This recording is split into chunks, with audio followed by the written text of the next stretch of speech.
இந்த ஹுத்பாவை உளம் திறந்து கேட்க வேண்டும். பேசுபவன் சிறந்தவன், கேட்பவன் தாழ்ந்தவன், தெரியாதவன் என்பது அல்ல. பேசுகின்றவர்களும் அல்லாஹ்வை பயந்து பேச வேண்டும், கேட்கின்றவர்களும் அல்லாஹ்வை பயந்து கேட்க வேண்டும். சகோதரர்களே, தக்வா என்றால் அது சூரத்திலேயா சீரத்திலேயா தீர்மானிப்பது, தோற்றத்திலேயா உள்ளத்தால் தீர்மானிப்பதா என்பதனை நாங்கள் ஒவ்வொருவரும் தெளிவாக புரிந்து கொள்ள வேண்டும்.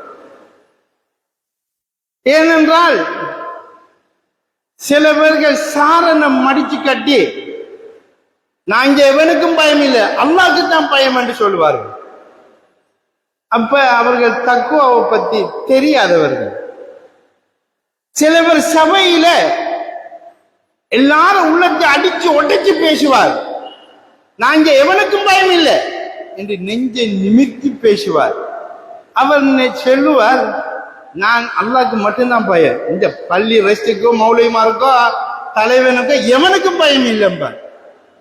பாவம், அவர் தக்குவா என்றால் என்னென்று தெரியாதவர்.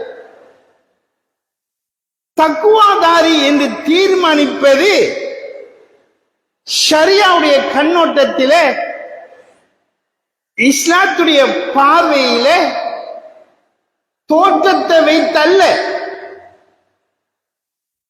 சூரத்தை வைத்தல்ல. இன்னல்லாஹ் லா யன்துரு, அல்லாஹ்வுடைய சூரத்தை பார்ப்பதே கிடையாது. அல்லாஹ் பார்ப்பதெல்லாம் உங்கள் உள்ளத்திலே ஊற்றெடுக்கும் எண்ணங்களைத்தான்.